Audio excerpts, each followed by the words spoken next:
Democratic strategist and pollster Margie Omero and Jonathan Collegio, communications director for American Crossroads, as well as former press secretary for the National Republican Congressional Committee. Good morning. Good morning, Chris. So first you had Hillary Clinton's joint interview with the president on 60 Minutes. It was described by many people as a love fest. We're learning his top campaign donors paid off her $250,000 outstanding campaign debt. What's going on here, Margie? Is this a passing of the torch, Joe Biden notwithstanding?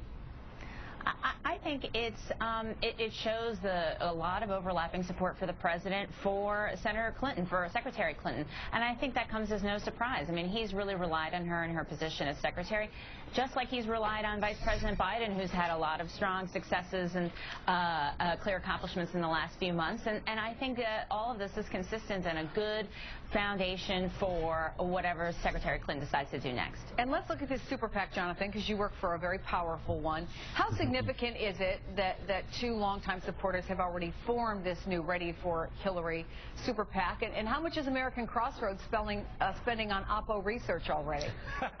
That's a little bit premature on our part. I think it shows a couple things. First, I think that people think that she's going to run. Remember, the super PAC can't talk to the candidates, so I don't think that there's any inside information on there, but all signs point to someone who, you know, when the presidential ambition is with you, it's a very, very difficult thing to slake. So a lot of people think that she's going to run. We also know that super PACs can be extremely effective in primaries. When you look at Mitt Romney's super PAC and how they were able to kind of take out all these candidates over the course of the 2012 primaries, it can be a very, very effective thing. So I don't know how much this group is going to raise, but if it ends up being kind of the official Hillary super PAC, it could be a force to be reckoned with. Yeah, and I also wonder if, Margie, if this super PAC does very well, very early, gets a lot of money, maybe other super PACs form, if that could be part of her decision-making process, if it could push her toward an affirmative decision.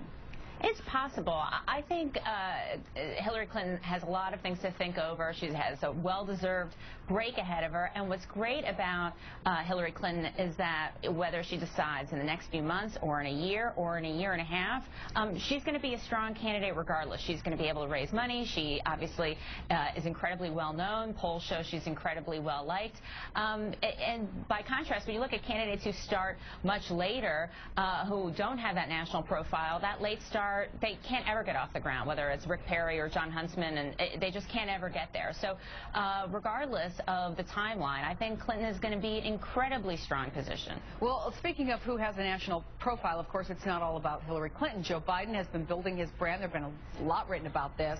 He's spearheading the president's gun violence task force. He did help close the deal on the fiscal cliff debate. Now, his poll numbers aren't quite as high as Hillary Clinton's, but I'm wondering, Jonathan, as you look at it from the other side, how strong a candidate you think he would be. What about a possible dance between he and Hillary Clinton? Do I get in, don't I get in? I would expect at least one, if not both of them, to run. I mean, they're both obviously very ambitious people. They've been very, very close to the seat of power. The issue that's going to be the weakness for both of them going to be generational. I mean, if you were to pair Biden or Clinton against Rubio or Paul Ryan, you would have between a 25 to 30-year difference in age between these candidates. Yeah, Rubio she turned 69 Biden, in 2016. He will be 74. And both Rubio and Ryan were born in 71 and 70 respectively. So you could actually have a two-generation difference if it were Rubio against Biden. And for a country moving forward, I think that's going to be a very, very difficult sell implicitly if it never comes out explicitly in the campaign. Or will it be, Margie, experience matters? I think there's a lot more to how young voters make their decision other than the age of the candidates. And certainly both Vice President Biden and Secretary Clinton bring so much to the table in terms of reaching out to younger voters, Latinos, women, all of the various demographic groups that Republicans have really, really struggled with over the last few elections and are likely to continue to have a struggle with. And Vice President Biden, you know, he was able to make the swearing-in look cool after his great vice presidential debate and his work on the fiscal cliff. So, you know, he's able to connect with voters and really get people engaged and have some humor that I think gives him an added advantage with younger voters, too. Jonathan, who would Republicans rather run against? Oh, that's that's a tough question. I think that Biden at 74, I mean, you'd have the oldest presidential candidate ever.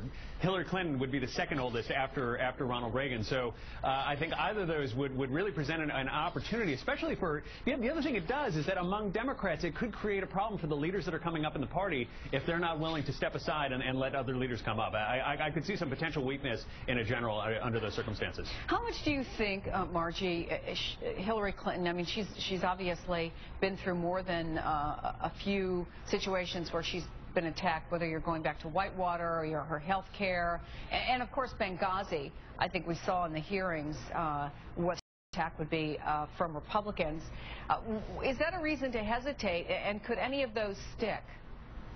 Look, I think if anyone's been able to weather challenges in the press, challenges from the right, challenges from the left, it's Hillary Clinton. And if she wants to, if she wants to run for president, I think she knows full well what the climate will be like and what kind of criticism she might face, what kind of attacks she might face.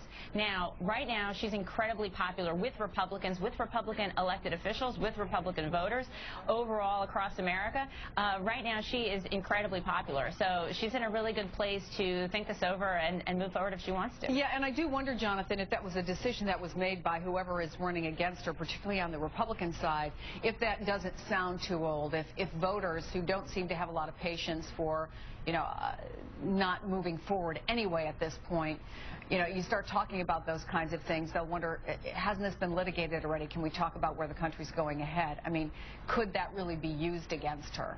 I don't know. Like I said, I don't know that it would be an explicit issue in the campaign. I definitely think it would be something in people's minds. And I do know that when, just because you're qualified to be president, I mean, we have two very, very qualified people to be president there, that doesn't necessarily mean that they're going to be the best candidate. I mean, there's a difference between governing and campaigning, as we all know. And that's really, I think, the question.